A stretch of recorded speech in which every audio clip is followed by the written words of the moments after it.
गुरुदेव, दक्षिण का सारा अरण्य खोजने के पश्चात भी हमें उस पापी का पता नहीं चला। क्या वो अधर्मी हमारे हाथ से बच जाएगा? क्या हम ब्राह्मण देवता को कभी न्याय नहीं दिलवा पाएंगे? इसकी चिंता ना करें राम, हमारी सारी सेना उस दुष्ट को ढूंढने में लगी है। गुरुदेव, वो देखिए, कोई आश्रम जान पड़ता है। चलिए वहां चलकर देखते हैं। उस अधर्मी का पता संभवतः वहीं से चल जाएगा। चलिए। ब्रह्मांड में फैला हुआ सारा अस्तित्व करुणामय है। अस्तित्व की रचना को पंचमहाभूत संभालते हैं। पंचमहाभूत अर्थात अग्नि, पृथ्वी, वायु, जल व आकाश। जल अर्थात वर्षा सभी की भूमि पर बरसती है। वो ये नहीं देखती कि ये भूमि वैश्य की है या शूद्र की। सभी की भूमि पर समान वर्षा होती है, वहां कोई भेद नहीं होता। सूरज सभी के लिए निकलता है, वह हवा सभी के लिए बहती है। सूरज केवल सवर्णों के लिए ही नहीं निकलता और हवा केवल ऊंची जाति वालों के लिए ही नहीं बहती। वर्षा अगर भेदभाव करती तो सवर्णों की भूमि पर ही बरसती और शूद्र वर्षा से वंचित रह जाते। निसर्ग के ये तत्व सभी के लिए समान रूप से उपलब्ध हैं। वहां कोई भेदभाव नहीं है, न कोई ऊंच है न कोई नीच है। शिष्यगण, पहले ऐसा नहीं था। हमारे पूर्वज धन धान्य से भरपूर थे, हमारे नगर उन्नत थे, एक तो सभ्य संस्कृति थी हमारी। विदेशी क्रूर आर्यों ने आक्रमण कर हमारी नागरिक सभ्यता को नष्ट कर डाला, हजारों नर नारियों का वध कर डाला और अन्य लोगों को दास बनाकर अपनी वैदिक ब्राह्मणी सभ्यता की स्थापना की। मैं पूछता हूं, उनकी संस्कृति में क्या है? क्या है उनकी संस्कृति में? कुछ नहीं, सारी असमानता है। और इसीलिए हमें शिक्षित होकर उनकी पाखंडता को सारे लोगों के सामने लाना होगा और तभी हमारा जीवन सार्थक होगा। मानव मानव में भेद करने वाले वैदिक धर्म की हमें आवश्यकता नहीं, बल्कि निसर्ग के भेदभाव रहित नियमों को स्थापित करना है। और यही मेरी शिक्षा है शिष्यगण। गांव गांव नगर नगर जाकर समानता की शिक्षा दो। जाति भेदी की असमानता को समानता में परिवर्तित करो। प्रकृति कभी नहीं हारती, एक दिन तुम्हारी अवश्य विजय होगी। पृथ्वी पर जन्म लेने वाला हर व्यक्ति मृत्यु को प्राप्त होता है। जीवन का पूर्ण विराम है मृत्यु। मृत्यु सत्य है, इसलिए तुम्हारा जीवन एक सपना है। ब्राह्मण हो, क्षत्रिय हो या शूद्र हो, सबके जीवन की अनिवार्य घटना है मृत्यु। मृत्यु तुम्हारे अहंकार को छीन लेती है। केवल एक मानव की तरह तुम जीते हो, वहां कोई भेद नहीं है।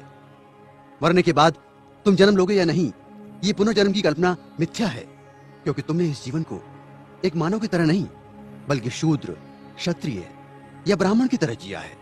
चातुर्य वर्ण व्यवस्था में जकड़े हुए तुम लोग स्वाभिमान के साथ नहीं जी रहे हो। तुम नीच रहकर मर भी गए तो तुम्हारे माथे पर लगा नीचता का कलंक मिट नहीं जाएगा। तुम्हारी आने वाली पीढ़ी नीची कहलाएगी। यही अमान्य प्रथा पीढ़ी दर पीढ़ी चलेगी। इसे समाप्त करो।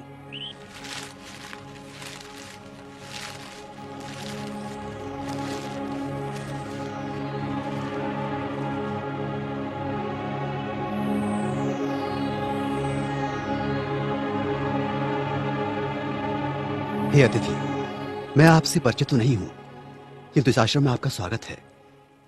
मैं आपसे प्रार्थना करता हूं कि आप हमारा आतिथ्य स्वीकार करके हमें अनुग्रहित करें।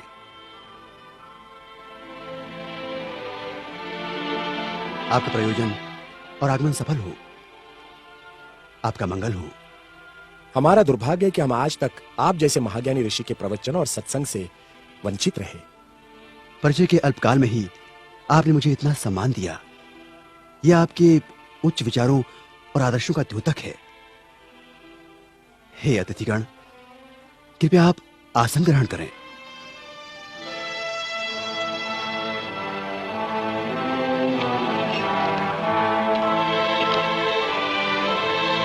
विराजिए।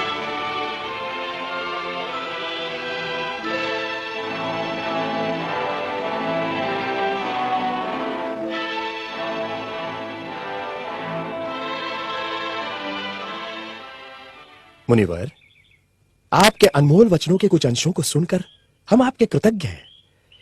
ऐसे उच्च विचार तो हमने जीवन में प्रथमतः ही सुने हैं। मुनिवर, हम दशरथ पुत्र राम हैं। अहोभाग्य हमारे, आज इस आश्रम की भूमि आपके आगमन से पावन हो गई। स्वयं प्रजापालक ही हमारे आतिथ्य में आए हैं। मुनिश्रेष्ठ, आप जैसे महान ज्ञानी ऋषियों के कारण ही हमारे राज्य की भूमि पावन है, किंतु आज तक आप जैसे सद्गुरु से हमारा परिचय कैसे नहीं हुआ? मुनिवर, क्या मैं पूछने की धृष्टता कर सकता हूं कि आप किस गोत्र और कुल से संबंधित हैं? अतिथि, मैं शंभुक, मैं शूद्र कुल से हूं। भ्रष्ट कर दिया शूद्र ने, पानी पिलाकर अपवित्र कर दिया हमें। छी छी, अब शरीर शुद्धि के लिए गौमूत्र छिड़कना होगा। ज्ञान की ऊंचाई पर एक नीच शूद्र? हमारा हृदय इसे स्वीकार नहीं करता। किंतु ये सत्य है राजा राम, मैं शूद्र हूं। ज्ञान की गंगा का स्पर्श मात्र ही जिनके लिए वर्जित है, उनके पास ज्ञान का भंडार असंभव। तभी तो राम राज्य में अराजकता फैली है। राम, क्या आपको ज्ञात है कि धर्मानुसार आपका अपराध जघन्य है? मेरा अपराध? क्या शूद्र का ज्ञान प्राप्त करना अपराध है? हाँ, अपराध है, जिसके कारण हमारे राज्य में एक ब्राह्मण पुत्र की अल्पायु में मृत्यु हो गई। हे कर्तव्यनिष्ठ राम, बड़े ही दुख के साथ मुझे कहना पड़ रहा है कि निष्कारण ही आप मुझे ब्राह्मण पुत्र की मृत्यु का दोषी ठहरा रहे हैं, जिस घटना से मेरा कोई संबंध नहीं, उसका मुझ पर। राजा राम, मैंने कहता था जिसका जो कार्य है वही कार्य उसे करते रहना चाहिए, नहीं तो ये शूद्र भी एक दिन अपना सर उठाकर हमको ज्ञान पढ़ाएंगे। राजा राम, तुमको असंगत कहेंगे। शंभुक, तुमने धर्म की मर्यादा का उल्लंघन किया है। मैंने किसी धर्म की मर्यादा का उल्लंघन नहीं किया है। मैं एक ही धर्म को मानता हूं, वो धर्म है प्रकृति का धर्म, और उसके अनुसार सभी मानव समान हैं। न कोई ब्राह्मण है, न कोई शूद्र है। देखो देखो इसकी जीवा कैसी लप लपा रही है। भविष्य में शास्त्र धर्म की शिक्षा देकर तुम राजा राम को ही आह्वान दोगे। ऋषि, हमें किसी राजसत्ता और वैभव की लालसा नहीं है। हमें तो सिर्फ एक मानव जैसा जीवन व्यतीत करना है, और फिर बस समाप्त करो तुम्हारे वचन। 2 अक्षर क्या पढ़ लिए, हमें ही ज्ञान की भाषा सिखाने लगे। राम, ये अपराधी है और इसे दंड मिलना ही चाहिए, नहीं तो ऐसे पापियों के कारण हमारे राज्य में आपत्ति आ सकती है। आपके धर्म की पाप और पुण्य की कल्पना से मैं अच्छी तरह परिचित हूं। वो सारा पाखंड आपने अपने स्वार्थ के लिए रचा है और सारी प्रजा को मूर्ख बना रहे हैं। अपनी वाणी को रोको शंभुक। हम अपने परम पूज्य गुरु का और अपमान नहीं सह सकते। तुमने धर्मोल्लंघन किया है, जिसके कारण हमारे राज्य में एक ब्राह्मण पुत्र की अल्पायु में मृत्यु हो गई। हम अपने राज्य के ब्राह्मणों को और व्यथित नहीं कर सकते शूद्र। किंतु ब्राह्मण पुत्र की मृत्यु का कारण मैं कैसे हो सकता हूं? हे राजन, बड़ी नम्रता से दुस्साहस कर रहा हूं। आप तनिक अपने मन दर्पण में झांक कर तो देखें, तो आपको पता चलेगा कि आज की और कल की आपकी छवि में कितना अंतर पड़ा है। हे मर्यादा पुरुषोत्तम, राजा के अहंकार को कुछ क्षण के लिए त्याग कर तो देखो। मुझे स्वप्न में भी आशा नहीं थी कि देवताओं के मान्यवर दशरथ पुत्र राम का इतना नैतिक पतन हो जाएगा। किसी ने बस कह दिया तो आपके सोचने की शक्ति क्षीण हो गई। राजदंड की आड़ में ऋषि का वध करने के लिए उद्युक्त हो गए। दोषी मैं नहीं राजा राम, अपितु ब्राह्मण पुत्र की मृत्यु के लिए दोषी आप हैं। अपनी विष उगलती जिह्वा को रोको शंभुक। मुझे भयभीत करने की चेष्टा न करो राम। जब जब किसी शूद्र ने परंपरागत सामाजिक दास्तां की बेड़ियां तोड़ने की चेष्टा की, तब तब धर्मांधों ने उसकी हत्या कर दी। मुझे मृत्यु का भय नहीं राम। एक शंभुक जाएगा तो दूसरा शंभुक निश्चित ही पैदा होगा। शंभुक, मैं राम, स्वाभिमान और स्वतंत्रता का लघु जीवन भी दास्ता और अपमान से भरे दीर्घायु से कई गुणा सुखकर है। अब यदि एक भी शब्द तुम्हारे मुख से और निकला तो मैं सत्य हूं और सत्य की कभी मृत्यु नहीं होती।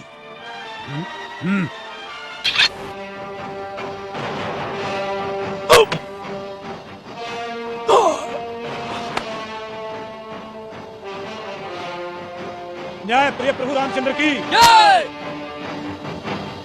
न्याय प्रिय प्रभु रामचंद्र की जय। न्याय प्रिय प्रभु रामचंद्र की जय। न्याय प्रिय प्रभु रामचंद्र की